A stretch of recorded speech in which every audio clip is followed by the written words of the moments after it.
2027년부터 비거주 1주택자 전세대출 규제가 달라집니다. 그렇다면 헬리오시티를 보유한 소유자는 어떻게 대응해야 할까요? 이번 내용은 8월 13일 금융대책을 반영해 평형별 대응 전략을 한눈에 정리한 자료입니다. 중요한 건 단순히 평형이 아니라 지금의 보유 구조와 거주 구조를 함께 점검하는 것입니다. 먼저 정책 핵심부터 짚어보겠습니다. 2027년 1월부터 비거주 1주택자 일부는 전세대출 보증이 제한될 수 있습니다. 수도권과 규제지역 1주택자의 보증 비율은 기존 80%에서 70%로 축소되고 그 외 지역 1주택자는 90%에서 80%로 낮아집니다. 반면 무주택자는 기존 비율이 유지됩니다.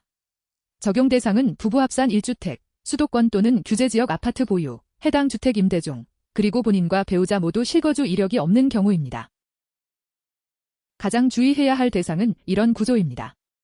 헬리오시티를 세입자에게 임대하고 있고 본인과 배우자 모두 실거주 이력이 없으며 본인은 다른 집에서 전세로 거주하면서 전세대출을 이용 중인 1주택자입니다. 이 경우 2027년부터 전세대출 보증 제한 가능성이 있기 때문에 미리 점검이 필요합니다. 특히 세입자 만기일, 내 전세대출 만기일, 그리고 예외 인정 가능성까지 꼭 함께 확인해야 합니다. 18평과 21평 소유자는 핵심이 자금보다 실거주 가능성입니다. 전세보증금 규모는 대략 8억 5천에서 10억 수준으로 중대형보다 반환 부담은 상대적으로 작을 수 있습니다. 다만 중요한 건 실제로 내가 이 평형에서 거주할 수 있느냐입니다. 1인이나 2인 가구는 실입주 검토 여지가 있지만 가족 단위라면 공간 활용성과 생활 편의성을 먼저 따져봐야 합니다. 결론적으로 18평, 21평은 돈보다 실제 거주 가능 여부가 더 중요합니다. 25평과 33평은 실거주 전환의 중심 구간입니다.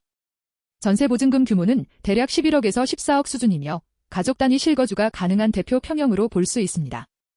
이 평형대는 정책 변화 이후 실입주 전환을 가장 먼저 검토할 만한 구간입니다. 핵심은 세 가지입니다. 세입자 계약 만기일, 내 전세대출 만기일, 그리고 보증금 반환 가능 자금을 함께 맞춰보는 것입니다.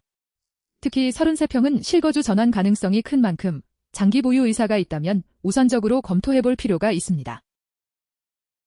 38평 이상 중대형과 대형 평형은 자금 계획이 먼저입니다. 38평과 42평은 전세보증금 규모가 대략 16억에서 18억 수준, 50평과 60평은 19억에서 27억 수준까지 볼 수 있습니다. 즉, 들어갈 것인가 보다 먼저 돌려줄 자금이 있는가를 봐야 합니다. 점검 순서는 자기 자금 확인, 추가 금융 가능 여부 점검, 세입자 만기와 내 대출 만기 비교, 그리고 부족 자금이 크다면 실입주와 매도를 함께 비교하는 방식입니다. 결국 핵심은 평형보다 구조입니다. 지금의 보유 방식과 거주 방식이 2027년 이후에도 유지 가능한지 확인해야 합니다. 이번 규제는 단순히 전세대출만의 문제가 아니라 앞으로의 보유 전략과 거주 계획까지 함께 다시 점검해야 하는 이슈입니다. 현재 보유 중인 헬리오시티 매물 기준으로 조건, 입주 가능일, 반환자금 계획, 실거주 전환 가능성까지 꼼꼼히 안내해드릴 수 있습니다. 헬리오시티 전문, 신뢰와 책임 중개, 그리고 정확한 정보 제공이 필요한 분이라면 헬리오 한강 부동산으로 문의해보세요. 전화번호는 02-420-3883입니다. 비거주 1주택자 전세대출 규제, 핵심은 평형이 아니라 보유와 거주 구조입니다.